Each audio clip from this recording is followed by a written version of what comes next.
Hi ನಮಸ್ತೆ ಎಲ್ಲರಿಗೂ. ಎಲ್ಲರೂ ಹೇಗಿದ್ದೀರಾ? ನಾನಿವತ್ತು ವೆಜ್ ಪನ್ನೀರ್ ಫ್ರೈಡ್ ರೈಸ್ ಮಾಡ್ತಾಯಿದ್ದೀನಿ. ತುಂಬಾ ಟೇಸ್ಟಿಯಾಗಿರುತ್ತೆ ಇದಂತೂ ಸಿಕ್ಕಾಪಟ್ಟೆ ಇಷ್ಟ ಆಯಿತು ನನಗೆ. ಬನ್ನಿ ಆಗಿದ್ರೆ ಹೇಗೆ ಮಾಡೋದು ಅಂತ ನೋಡ್ಕೊಂಬರೋಣ. ಫಸ್ಟಿಗೆ ಪನ್ನೀರನ್ನ ಚಿಕ್ಕ ಚಿಕ್ಕದಾಗಿ ಕಟ್ ಮಾಡ್ಕೋಬೇಕು. ಇದನ್ನು ಹಾಗೆ ವಾಶ್ ಮಾಡಿಕೊಂಡು ಇಟ್ಕೋಬೇಕು. ನೆಕ್ಸ್ಟು ನಾನು ಒಂದು ಬಾಣಲಿ ತೊಗೊಂಡಿದ್ದೀನಿ. ಬಾಣಲಿ ಅಥವಾ ಕಡಾಯಿ ಆಗ್ಬೋದು. ಇದಕ್ಕೆ ಒಂದು 2 ಸ್ಪೂನಷ್ಟು ತುಪ್ಪ ಹಾಕ್ಕೊಂಡಿದ್ದೀನಿ. ಮತ್ತು ಸ್ವಲ್ಪ ಎಣ್ಣೆ ಹಾಕ್ಕೊಂಡಿದ್ದೀನಿ, ಒಂದು ಅರ್ಧ ಕಪ್ಪಷ್ಟು. ಒಂದು 5 ಹಸಿರುಮೆಣ್ಸಿಕಾಯಿ ಹಾಕ್ಕೊಂಡಿದ್ದೀನಿ. ಅದಕ್ಕೆ ಒಂದು ಈರುಳ್ಳಿನ ಸಣ್ಣದಾಗಿ ಹಚ್ಕೊಂಡು ಹಾಕ್ಕೊಂಡಿದ್ದೀನಿ.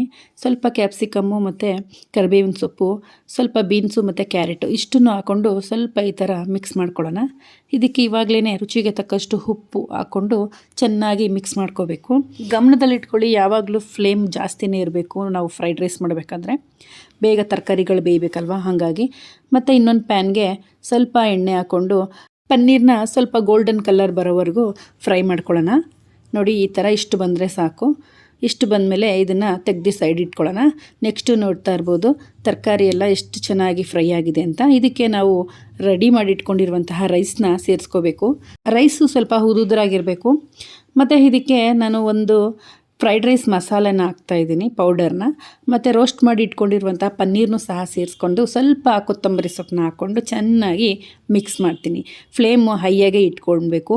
ಇದನ್ನು ಚೆನ್ನಾಗಿ ಬೆರೆಯೋ ಥರ, ಒಂದಕ್ಕೊಂದು ಬೆರೆಯೋ ಥರ ಚೆನ್ನಾಗಿ ಮಿಕ್ಸ್ ಮಾಡಬೇಕು. ಈ ಥರ ಎಲ್ಲ ಮಿಕ್ಸ್ ಆದಮೇಲೆ ಫೈನಲಾಗಿ ಸ್ವಲ್ಪ ಕೊತ್ತಂಬರಿ ಸೊಪ್ಪು ಹಾಕಿ ಇದನ್ನು ಫ್ಲೇಮ್ನ ಆಫ್ ಮಾಡಿದರೆ ಫ್ರೈಡ್ ರೈಸ್ ರೆಡಿಯಾಗುತ್ತೆ. ವೆಜ್ ಮತ್ತು ಪನ್ನೀರ್ ಫ್ರೈಡ್ ರೈಸ್ ಇದಂತೂ ಸಿಕ್ಕಾಪಟ್ಟೆ ಸಖತ್ತಾಗಿರುತ್ತೆ. ರೆಸಿಪಿ ಮಾಡಿ ನೋಡಿ. ಮತ್ತು ಸ್ವಲ್ಪ ಇದ್ರ ಜೊತೆಗೆ ಬೋಂಡ ಮಾಡೋಣ ಅಂತ ಅನಿಸ್ತು. ಹಾಗಾಗಿ ಸ್ವಲ್ಪ ಕಡಲೆ ಹಿಟ್ಟು ಮತ್ತು ಕರಿಬೇವಿನ ಸೊಪ್ಪು ಮತ್ತು ಒಂದು ಹಸಿರು ಮೆಣಸಿನ್ಕಾಯಿನ ಸಣ್ಣದಾಗಿ ಕಟ್ ಮಾಡಿ ಹಾಕ್ಕೊಂಡಿದ್ದೀನಿ. ಇದಕ್ಕೆ 1 ಗೆಡ್ಡೆ ಈರುಳ್ಳಿನ ಸಣ್ಣದಾಗಿ ಕಟ್ ಮಾಡಿ ಅದನ್ನು ಸಹ ಸೇರಿಸ್ಕೊಂಡು ಸ್ವಲ್ಪ ಉಪ್ಪು ಹಾಕ್ಕೊಂಡು ಸ್ವಲ್ಪ ಕೊತ್ತಂಬರಿ ಸೊಪ್ಪು ಮತ್ತು ಸ್ವಲ್ಪ ಅಚ್ಚ ಖಾರದ ಪುಡಿ ಹಾಕ್ಕೊಂಡು ಇದನ್ನೆಲ್ಲ ಮಿಕ್ಸ್ ಮಾಡ್ಕೊತಾ ಇದ್ದೀನಿ. ಇದಕ್ಕೆ ಸ್ವಲ್ಪ ನೀರು ಹಾಕ್ಕೊಂಡು ಇನ್ನೊಂದು ಸ್ವಲ್ಪ ಚೆನ್ನಾಗಿ ಒಂದು ಬೋಂಡ ಹಾಕೋ ಹದ ಬರುತ್ತಲ್ಲ ಅಲ್ಲಿವರೆಗೂ ಕಲಿಸ್ಕೋಬೇಕು. ಸ್ವಲ್ಪ ಸಾಫ್ಟ್ ಆಗೋವರೆಗೂ ಕಲಿಸ್ಕೋಬೇಕು. ನೋಡಿ, ಈ ಥರ ಆದಮೇಲೆ ಫೈನಲಾಗಿ ಸ್ವಲ್ಪ ಒಂದು ಚಿಟಿಕೆಯಷ್ಟು ಸೋಡಾ ಹಾಕ್ಕೊಂಡು ಕಲಿಸ್ಕೊಂಡಿದ್ದೀನಿ. ಎಣ್ಣೆಗೆ ಹಾಕ್ತೀವಿ ಅಂದಾಗ ಮಾತ್ರ ಸೋಡಾ ಹಾಕ್ಕೊಂಡು ಕಲಸಿ, ಇನ್ನೇನೋ ಎಣ್ಣೆಗೆ ಬಿಡಬೇಕು ಅಂದಾಗ ಮಾತ್ರ ಸೋಡಾ ಹಾಕ್ಕೋಬೇಕು. ಕಲಸಿ ಒಂದು 5 ನಿಮಿಷ ಎಲ್ಲ ಇಡಬಾರ್ದು.